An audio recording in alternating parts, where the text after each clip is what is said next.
It is funny, isn't it? That a single tactic, just a single tactic, can make a team of 11 look like a bunch of 11-year-olds. But let us just rewind a bit. Boxing Day 2010, despite a magnificent unbeaten 111 by Sachin Tendulkar, his 50th Test 100, India managed to lose the first Test against South Africa in a humiliating fashion by an innings and 25 runs. And things were about to go from bad to worse. The next Test was at Durban, the Perth of South Africa. Express-paced and vicious bounce, the wicket was really not kind to any of the batters, and it was quickly evident as a star-studded Indian batting lineup just crumbled against the mighty South African bowling lineup. India were bundled out for a mere 205, and in the second innings, even with a lead of 74, the game still appeared to slip away as they were reduced to 93 for 5, with Sachin and Dravid both falling for single-digit scores. And then, to famously quote Sourav Ganguly, कोई ना कोई बना ही देगा. Yeah. कभी Veeru out हो गया तो राहुल बना देगा, राहुल आउट हो गया तो सचिन बना देगा, सचिन आउट हो गया तो सौरव बना देगा. किसी ने नहीं बनाया तो हमारे शावर वाले बना ही देंगे. The S in VVS. S in V, very very special. VVS Lakshman, the man who has always stood up when the team needed him the most, once again rose to the occasion. On a fast track, where the ball zipped and skidded and bounced and danced on the bowler's music, he became an immovable force on the crease against the best bowling attack in the world. Building trademark partnerships with the tail-enders, he notched an exceptional innings of 96 in the toughest conditions of them all. With the lead of 302 and the pitch the way it was on the final day, an Indian victory was almost inevitable, and it so happened as the Indian pacers tore apart the South African batting for 215, scripting one of the most iconic Indian victories ever on South African soil. But little did they know that this was just the beginning of the end of an era. Since the last 4 years, it was the last victory for India in any Sena country. In 2011, they were whitewashed by both England and Australia, and in fact in 2012, India lost a test series at home to England in a humiliating fashion. With Rahul Dravid, VVS Lakshman, Sachin Tendulkar, Sourav Ganguly retiring, the middle order was completely shattered and India needed new faces quickly. And there was one emerging very quickly, Virat Kohli. At 25, Virat had achieved what many dream of achieving in their entire career, and all eyes were on him to see how he performs in English conditions. There was one more person on whom the eyes were. The last time he was here in England, he took the Champions Trophy home with a completely inexperienced team.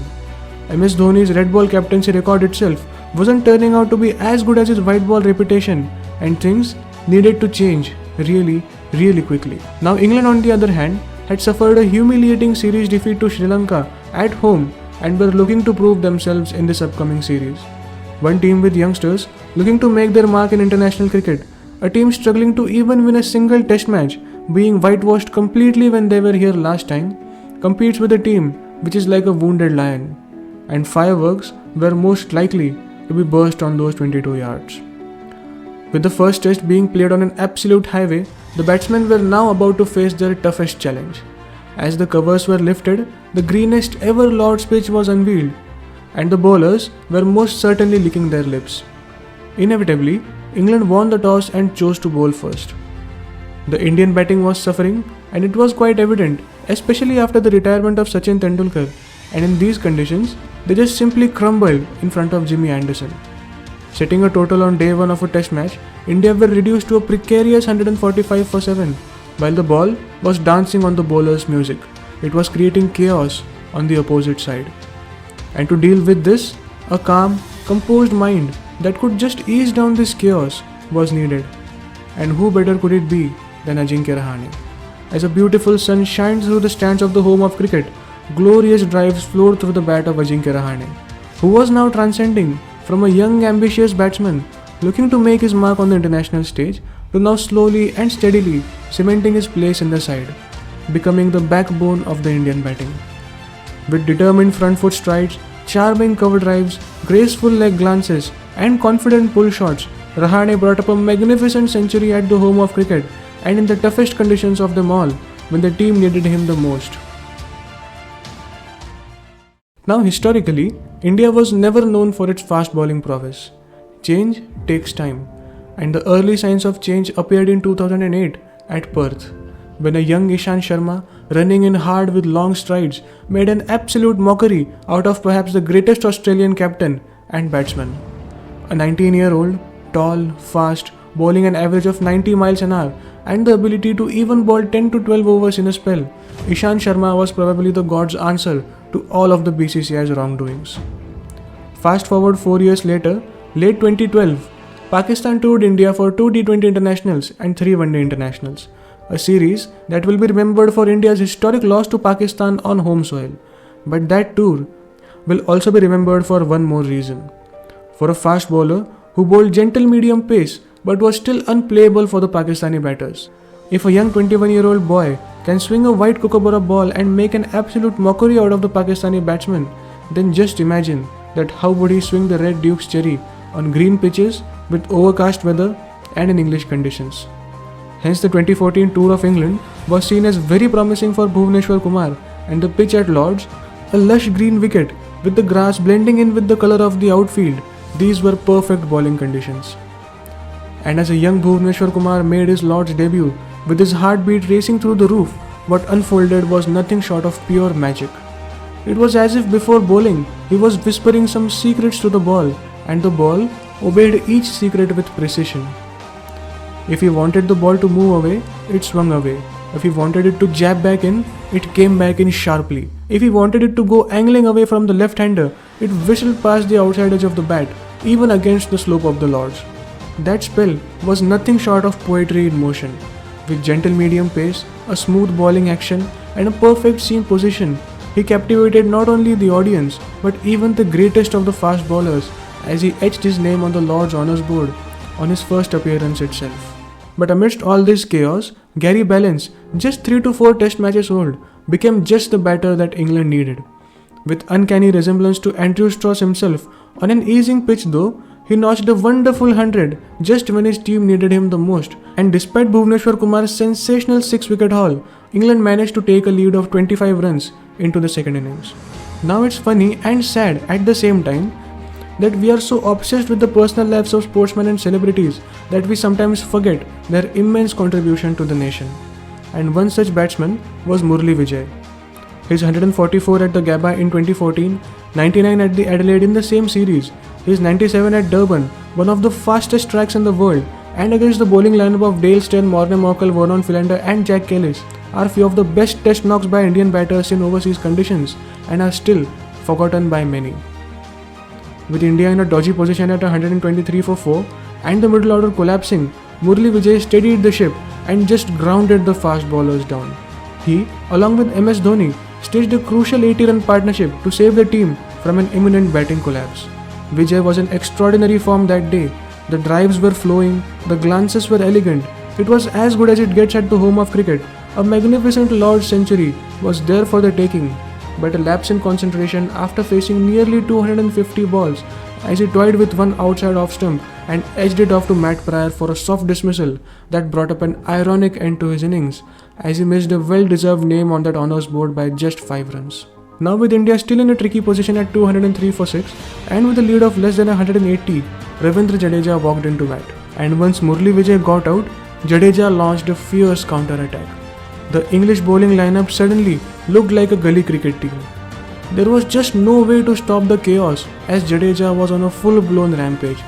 Flawlessly smashing the bowlers all around the park, he reached his maiden test half-century of just 40 balls. With Bhuvneshwar Kumar holding on to one end, they staged an invaluable 99-run partnership as India finished with 342 on board, leaving England 329 to get with little over a day left in the game. The thrill of Test cricket was now at its true pinnacle. Now let me ask you a question. If a bowler has played more than 50 Test matches all across the globe and still has an average of more than 35, why does he keep on getting picked? It was a common saying back then that behind every successful batsman, there is a wicketkeeper like Kamran Akmal who drops each and every catch of that batsman, while in front of him, there is a bowler like Ishant Sharma. This was the reputation of Ishant Sharma back then. He is tall, he is fast and can reverse swing the ball, and in a country like India, fast bowlers like him don't grow on trees. It was 2013 and I know that many of us will never forget that iconic ODI series between India and Australia. In the third ODI at Mohali, MS Dhoni's 135 took India to a defendable 303 for 5, and while chasing, Australia required 44 runs in the last 3 overs, which even today is one of the most difficult situations to win a game. And then Ishant Sharma was given the 48th over. And then James Faulkner just smashed Ishant Sharma all around the park. 30 runs off the Ishant Sharma over 30. India eventually went on to lose that match and Ishant Sharma probably his career. Until there was MS Dhoni behind his back. Be a single, guys. If a girl gives you as many chances as MS Dhoni did to Ishant Sharma, marry her. Final day at Lord's and England's top order completely collapsed in a heap. At 72 for 4, India were looking to wrap things up by tea, and then Joe Root and Moeen Ali just hung in there. They made the ball old, completely frustrated the Indian bowlers, and Moeen Ali at one point was playing on 39 out of 150 balls, and England were 173 for 4 at the stroke of lunch. The game suddenly felt like it could go anywhere. Heartbeats were rising, and for England fans, there probably was just a ray of hope. Or was there? 2 set batsmen, the old ball, the seam torn, and the pitch flattening. Suddenly, England were now becoming favourites, especially with Matt Pryor and Ben Stokes to come into bat and less than 150 runs needed. And then, the genius of MS Dhoni got to work. With the field perfectly set for a bouncer barrage, the ball was thrown to none other than Ishant Sharma. Tall, fast, and bending his back the hardest, Ishant Sharma somehow brought the life back into a dead pitch with a sharp, precise bouncer that caught Moeen Ali by complete surprise as he gave a simple catch to short leg just the last ball before lunch. Ishant Sharma was like a soldier following the captain's order to the dot. Ball by ball, bowling fast, bending his back, producing life out of a dead pitch and a ball with a torn seam, and the English batsman now had 2 choices. Either to get hit on the head, go defensive, secure a draw, or go full throttle, pull and hook each ball into the crowd and go for the victory. And fortunately for Ishant Sharma, they chose the second one. Ball after ball, Ishant Sharma kept on bowling bouncer after bouncer, bending his back and producing magic out of a dead pitch, and the same story repeated. Joe Root, Ben Stokes, Matt Pryor, Stuart Broad, all of them just kept on hooking the ball. It was like the English batsmen were giving catching practice to the Indian fielders. Remember that we used to get in those summer training camps? Sometimes I just wonder, what if the players could actually listen to the commentary? As Sunil Gavaskar in the commentary box was screaming in agony that how can the English batsmen keep on hooking if the fielders are being set for that? 4 to 5 fielders in the deep, and still the English batsmen just kept on hooking the ball. They kept on hooking, kept on getting caught in the deep, and India went on to create history, winning a test match at Lord's after 28 years.